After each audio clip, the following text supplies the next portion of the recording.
Hello and welcome to the Quint-essentials, our chance to share our top fives of anything and everything Warhammer. Today it is my turn to share with you my top five magic weapons. Now these aren't just going to be generic magic weapons from the rulebook.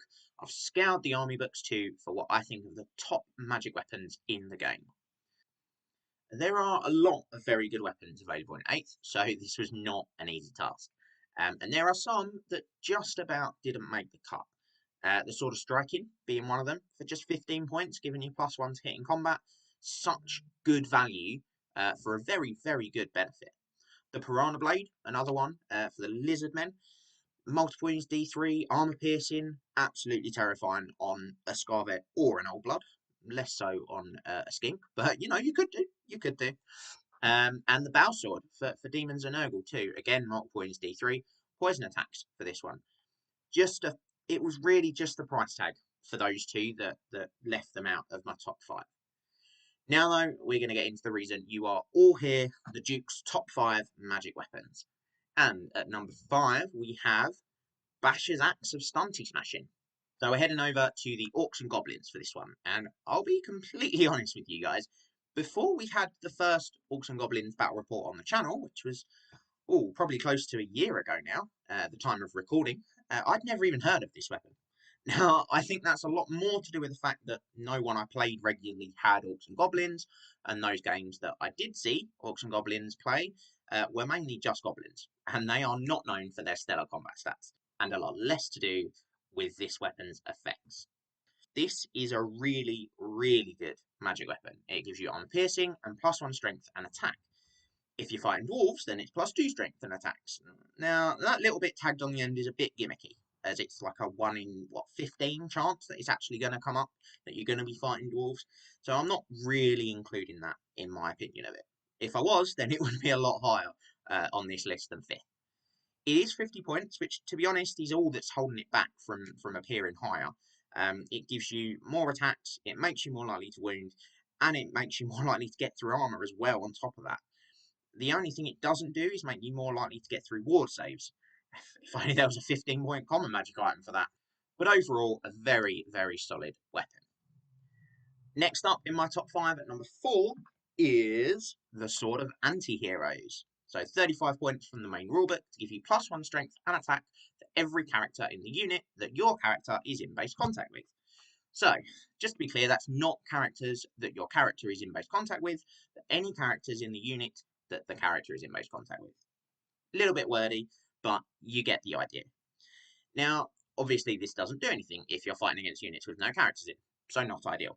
Which means you do have to make sure you're charging or being charged by the right targets. But as long as, you make sure you're always fighting a unit with at least one character in, which normally isn't that difficult, really, you're going to get the benefit of 2 20-point magic swords for 5 points cheaper. If the unit's got 2 characters, then that's 2 40-point magic swords for less than half the price. Now that potential just about secures this sword's place at number 4 in my list. But the caveat that you need to be in combat with a unit with at least one character in means that it won't climb any higher. And we are into the top 3.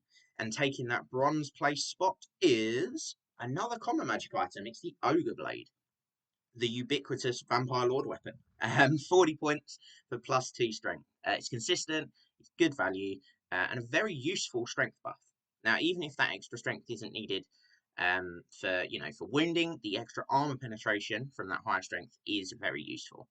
I know I said a moment ago that you could save 5 points, and as long as you're fighting a unit with 2 characters, you'd get this benefit plus the 2 attacks on top.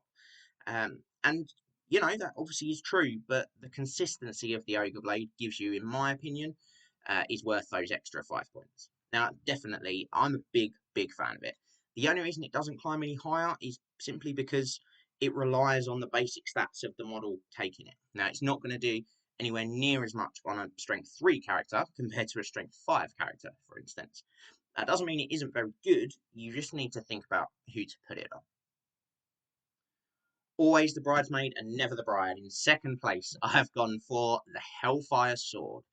So over to the Warriors of Chaos for this silver medal position. For a rather hefty 65-point price tag, you get flaming attacks, multiple wounds D3, and you ignore armor saves. You also roll a dice for every model slain by the Hellfire Sword each turn, and on a 6th, unit they're in takes D6 strength 4 hits, as their body literally explodes. You do have to roll the dice at the end of each of your turns though, and on a 1, you take a wound with no armor saves.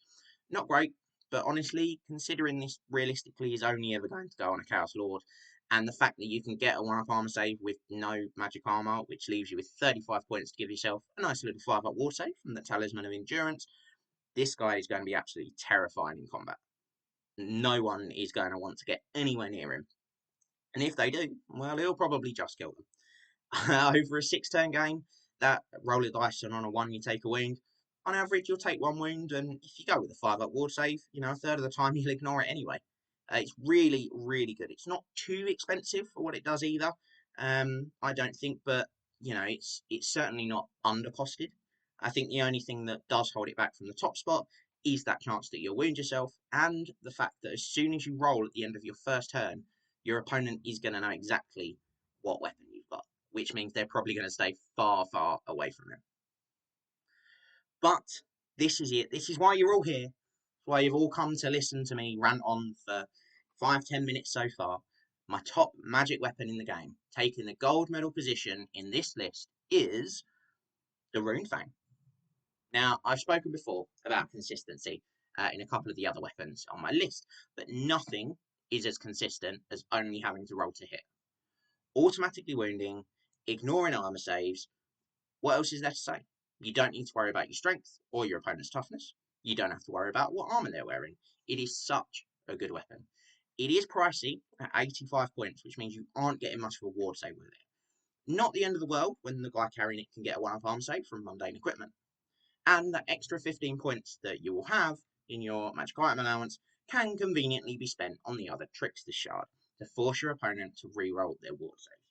Truly, truly terrifying combo. As powerful as this sword and that combination with the other Trickster's Shard is, that alone wouldn't put it at the top of my list. I'd think it was too much of a risk that your character could simply miss their attacks. But wait, you head over to that rare section of the Empire Army list, and for a mere 130 points, you can guarantee everyone within 6 inches gets +1 to hit.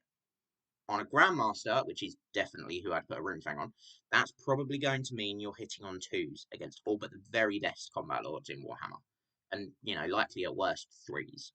And again, we're coming back to that consistency. Combine that with an Archlector on a War Altar for hatred, or even just spells. Harmonic Convergence from Heavens, giving you rerolls of 1 to hit, wound, and armor save.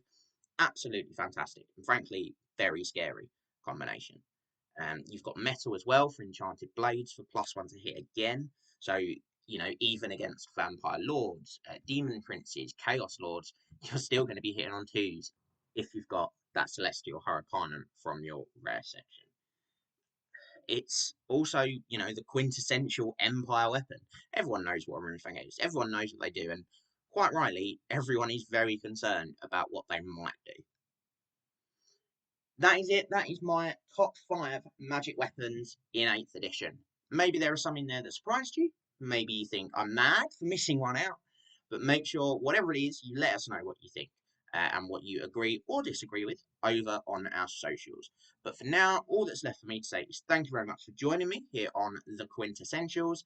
Make sure you head back to the Night of the Realm Mustering Ground to check out all of our other exclusive content.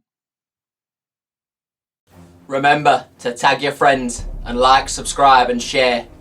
Then head over to triplecrownwargaming.com and become a Knight of the Realm today. What are you doing, mate? You alright? Do it for Warhammer!